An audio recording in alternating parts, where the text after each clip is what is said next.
कि मैंने बोला आपके इलाके के अंदर मीरा भाईंदर के अंदर बकरे की गाड़ियां पकड़ी जा रही है, ओवरलोड के नाम पे कुछ संस्था आती है, पकड़ती है और पुलिस उसके ऊपर फाइन मारती है। गाय और बैल इसका तो लेना देना नहीं, हमारा उससे कोई संबंध ही नहीं।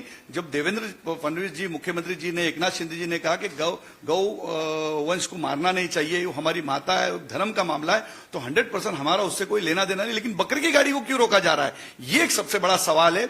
आज एक शेतकरी गुजरात से, यूपी से, बिहार से, झारखंड से, अहमदाबाद से, अजमेर से बकरे लेके आ रहा, साल भर वो एक व्यापारी अपनी जमा पूंजी के तौर पे उसको पालता है, पोसता है, और वो सोचता है कि मैं मुंबई शहर जाऊंगा और वहां बकरा बेचूंगा, अच्छे दाम में बकरा बिकेगा और अपनी बिटिया की शादी करूंगा, मां का इलाज करूंगा, ये सोच लेके मुंबई में आता है। और जब बकरा की जब लेके आता है, और मीरा भाईंदर ऐसे इलाके अंदर वही पट्टे के अंदर पुलिस पकड़ती है, कोई संस्था वाला आता है और गौशाला में लेके जाता है। हमारा सवाल ये कि गौशाला में क्यों लेके जा रहे हैं, आप देवनार में लेके जाइए, कलेक्टर के ताबे में जाइए, तहसीलदार के, अगर ओवरलोड है तो हमको नियम बताइए, हमने कितने बकरे भरना चाहिए, कितना वजन होना चाहिए।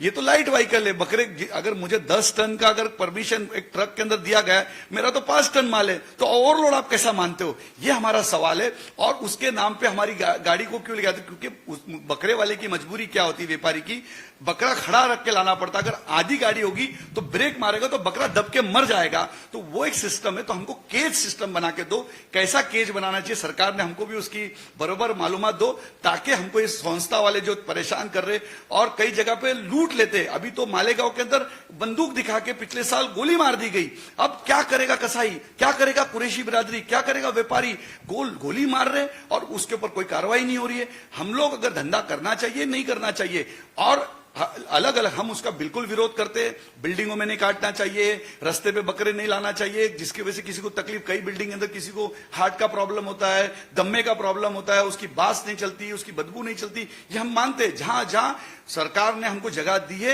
हम वो स्लॉटर हाउस के अंदर ही करेंगे। लेकिन बकरे की गाड़ी को जो रोका जा रहा है, ये कहीं ना कहीं, और मीरा भाईंदर कमिश्नर के वहीं रोकी जा रही है। मैं मीरा भाईंदर कमिश्नर के पास कल निवेदन लेके जाने वाला हूं, प्रताप सरनाईक जी के पास कल पहुंचने वाला हूं, और माननीय मुख्यमंत्री देवेंद्र जी के पास पहुंचने वाला हूं। सर, इसमें तो बड़े का कोई लेना देना नहीं है, ना गाय का लेना देना है, ना भैंस का लेना देना है, ना कोई बैल का लेना देना है। ये तो बकरा है, बकरी की गाड़ी को रोका जा रहा है और सीधा गौशाला में लेके जाते हैं। 50 लाख की गाड़ी लेके उठा के लेके चले जाते हैं, उन पर गुना भी दाखिल हो रहा है, ओवरलोड का गुना दाखिल हो। तो ओवरलोड का गुना कौन दाखिल कर सकता, आरटीओ। तो पुलिस को किसने अधिकार दिया, पुलिस को 100 रुपया फाइन करने का अधिकार है, गौशाला तक लेके जाने का अधिकार पुलिस को नहीं दिए। फिर हम जाते कोर्ट में, और कोर्ट 4 दिन के बाद जब छुट्टी, जब तक हमारे सब बकरे मर जाते, वो कहते बकरे मर गए, तो हम जानना चाहिए किधर।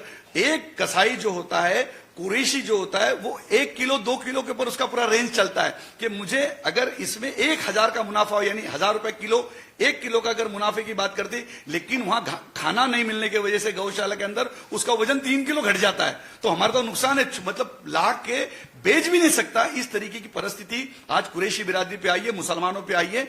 मैंने आज इनसे कहा कि माननीय मुख्यमंत्री देवेंद्र जी से मैं निवेदन करूंगा आपके चैनल के माध्यम से, ट्रांसपोर्ट मंत्री के पास आज मैंने निवेदन दिया कि ऐसा कोई नियम लाए, ऐसा कोई केज बनाए, ताकि ये संस्था वाले हमको तंग ना करें। और हम बकरे की बात कर रहे हैं, बाकी किसी जानवर की हम बात नहीं कर रहे, हमारा उससे कोई लेना देना, लेकिन बकरे वालों को जो तकलीफ हो रही है, जगह जगह गाड़ी रोकी जा रही है, खास तौर पर मीरा भाईंदर से लेकर वसई विरार तक के सब गाड़ियां रोकी जा रही है। इसके ऊपर बिल्कुल सरकार ने मुस्लिम समाज का साथ देना चाहिए, और ये त्योहार के लिए हमको इजाजत देनी चाहिए, और हम नियम को रखते हुए ही काम करेंगे और ईद मनाएंगे।